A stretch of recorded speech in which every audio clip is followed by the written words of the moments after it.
Okay, so we've all been there, right? You're Yeah. maybe relaxing on the sofa, finally kick back, and then, the phone rings, or you suddenly remember something in the kitchen, you jump up fast, maybe too fast, and boom, suddenly world goes a bit gray, maybe fuzzy, that crazy head rush feeling that just hits you. Yeah. And you find yourself reaching for the wall or a chair just to, stay standing. Right.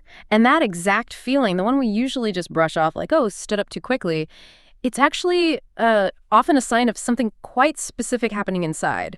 Let's say, failure in your body's own plumbing system, if you will. So today, we're going to move past just calling it woozy. We're doing a deep dive into orthostatic hypotension. OH for short. Okay, OH.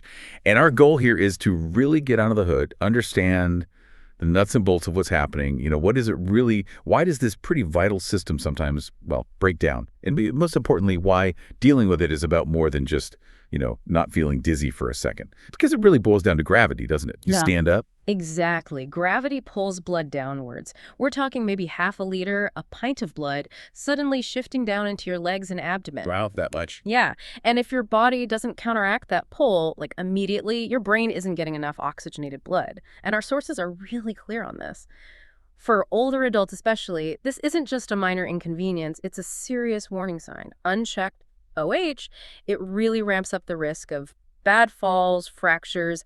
It can even contribute to cognitive issues. And unfortunately, it's linked to higher mortality overall. It's definitely something we need to pay attention to. Okay, so let's nail down the specifics then. Everyone feels something when they stand up fast, that little adjustment. Yeah. So what makes it orthostatic hypotension? Where's the line between normal and a clinical problem? What are the numbers? That's a great question, and the clinical criteria are very precise. It really separates that everyday head rush from a diagnosable condition. Orthostatic hypotension is defined by a measurable, significant drop in blood pressure upon standing. Okay, measurable how? Give us the metrics. So it's defined as a drop in your systolic blood pressure.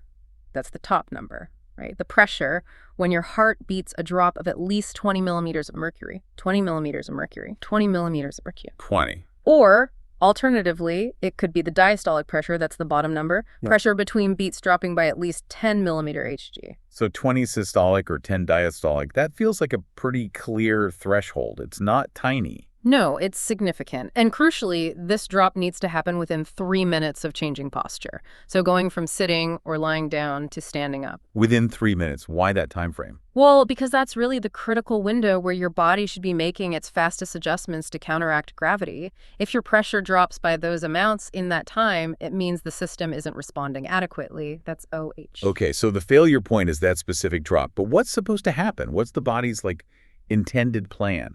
I sort of always imagined it was just the body being slow, needing a moment to catch up. But you're saying there are actual systems designed to prevent this, like internal pressure police.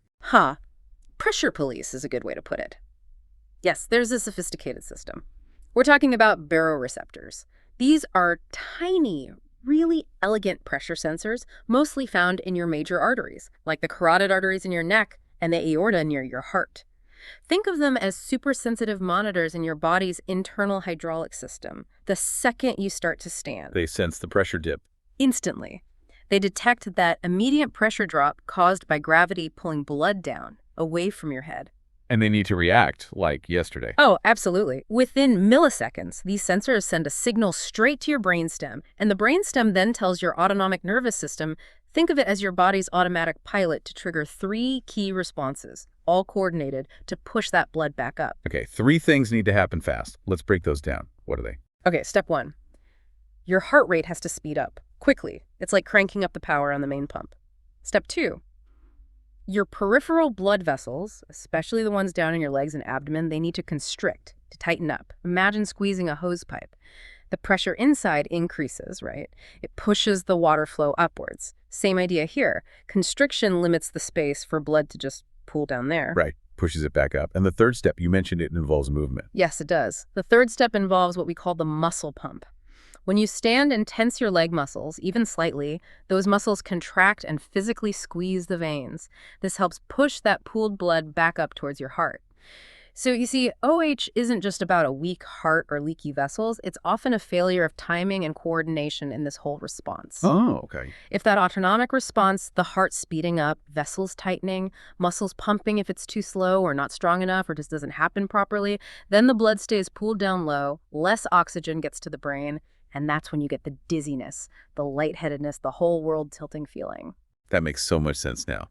It's a system failure, not just a slow moment. Ah. Okay, let's unpack why it fails then. If this baroreceptor system is so clever, why does it just not work for some people, or sometimes? What causes plan A to fall apart? That really is the crucial question. And the reasons, based on our sources, they fall into a few main categories. Some are complex medical conditions. Others are surprisingly simple, almost environmental factors. Okay, where do we start? What's a common reason for this system to go haywire? Well, a big one is what's called autonomic nervous system dysfunction, or ANS dysfunction. Remember, the baroreceptors are the sensors, but the ANS is like the wiring that carries the signals to make things happen, telling the heart to speed up, the vessels to tighten. If diseases damage these nerves, the wiring gets faulty. And what kind of diseases are we talking about? Diabetes is a really significant one. Over time, high blood sugar can damage nerves throughout the body, including these crucial autonomic nerves. It's part of diabetic neuropathy. We also see it often linked with neurodegenerative conditions, things like Parkinson's disease, or a related condition called multiple system atrophy. In these cases, the nerve signals are just too weak or too slow. Got it. So, bad wiring, the fix doesn't get triggered properly, but you said sometimes it's simpler, more mechanical, like Yeah. maybe just being dehydrated. Could that do it? Yeah. Lying on the couch all afternoon with just one coffee? Maybe that sets you up for a fall, literally. Oh, absolutely. Dehydration is a very common culprit. It's basic fluid dynamics, really. If you're dehydrated, you simply have less fluid volume circulating in your blood vessels. Lower volume means lower pressure to begin with. So even if your nerves fire perfectly and your vessels constrict like they should, there just isn't enough fluid volume to push effectively against gravity all the way up to your head. Simple cause, often simple fix, drink more water. Right. Simple but critical. Yeah. Then there are medications. Lots of people take medications for various things, and sometimes these can mess with this pressure system, right? Yes, medications are a huge factor. Think about drugs for high blood pressure antihypertensives. They're designed to lower your blood pressure, which is usually good, but if they lower it too much or prevent it from rising quickly when you stand, that's a problem. Diuretics or water pills, they reduce your body's fluid volume, which, as we just said, can lead to OH. Also, certain types of antidepressants, and somewhat ironically, even some medications used to treat Parkinson's disease, can interfere with the chemical signals the ANS uses. Wow, so managing medications becomes really key. What about things that seem almost unavoidable, like just getting older or being less mobile for a while? They're definitely linked. Prolonged bed rest, say after surgery or during a long illness, it deconditions your whole cardiovascular system. Your baroreceptors become less responsive, less sharp, and aging itself plays a role. As we get older, our blood vessels tend to become a bit stiffer, less elastic. So when the ANS sends that signal, tighten up, the stiffer vessels just don't respond as quickly or effectively as younger, more flexible ones. That delay can be enough to cause symptoms. Okay, connecting all this, it makes it really clear that OH isn't just about feeling faint for a moment. The stakes are actually quite high. Let's talk about those consequences. Yeah, the consequences can be serious. The most obvious immediate danger is falling. If you get dizzy enough to lose balance, or worse, actually faint, that's called syncope, you can fall and get badly hurt. For an older person, maybe with weaker bones due to osteoporosis, a fall leading to something like a hip fracture can be devastating for their independence and health. And that syncope, the fainting itself, is scary. Losing consciousness because your brain isn't getting enough oxygen. Exactly, but it's not just the acute events, the falls or fainting. We really need to think about the longer-term impact, too. OH means repeated episodes of reduced blood flow, reduced oxygen supply to the brain, even minor episodes. Think about the cumulative effect of that happening day after day, week after week. Over time, this can contribute to chronic fatigue, feeling foggy or confused, and research suggests it can actually speed up cognitive decline. So managing OH is almost like proactive brain protection. That's a really good way to put it, yes. And on top of that, for people who already have conditions like, say, heart failure or certain kinds of diabetes, episodes of OH put extra strain on a system that's already working hard. It can make those underlying conditions worse. Okay, given how serious this can be, how do doctors actually confirm it? We talked about the 2010 rule, but how do they test for it in a clinic? The standard clinical test involves measuring orthostatic vital signs. Sometimes, if they use a special table, it's called a tilt table test, but the principle is the same. Basically, they'll measure your blood pressure and heart rate while you're lying down comfortably. Let you rest for maybe 3 to 5 minutes to get a stable baseline. Then you stand up, and they'll measure your BP and heart rate again right away and often again after 1 minute and 3 minutes standing. They're specifically looking for that drop 20 systolic or 10 diastolic within that 3-minute window. Makes sense. Very methodical. Now let's talk about awareness outside the clinic. Our sources mentioned using data from wearables, things like smartwatches, and you're clear these aren't diagnostic tools, but they sound like they can be really helpful for maybe spotting patterns, amplifying awareness. That's exactly the role. Tools like FinchQ, which use data streams from devices like an Apple Watch, they excel at pattern recognition over time, something a single snapshot in the doctor's office might miss. It's about potentially catching trends that suggest the system is struggling. Okay, how specifically? How does tracking something like, say, heart rate variability or resting pulse relate to OH risk? Well, think about it. If your autonomic nervous system is constantly struggling to manage these pressure changes when you stand, your body might compensate in subtle ways, even when you're at rest. For instance, we might see a resting heart rate that's consistently a little higher than expected for that person. It could be the body keeping the engine revved slightly higher all the time, almost anticipating the need to respond quickly to standing. Ah, that's interesting. The higher resting pulse as a sign of the system working overtime. It could be, yes. FinchQ also looks at heart rate variability, or HRV. HRV is a really good indicator of how well your ANS is functioning, how flexible and responsive it is. If the ANS is impaired, maybe due to diabetes or another condition, the HRV might be lower than normal. That suggests the system's ability to react quickly is reduced, which could increase the risk for OH. Okay, so knowing all this, the causes, the risks, how it's measured, what does this all mean for someone experiencing this? We have solutions, right? This isn't something people just have to live with. Absolutely not. There are definitely actionable strategies, and they generally target the main failure points we discussed: maintaining enough fluid volume and helping the body's mechanics. So number one is probably hydration, right? Volume, volume, volume. Cannot emphasize that enough. Staying well hydrated consistently is probably the single most important and often easiest thing you can do. Keep that intravascular volume up. For some people, if their doctor agrees and it's appropriate for them, meaning no heart failure or kidney issues, usually increasing salt intake slightly can help the body hold onto that fluid boosting baseline pressure.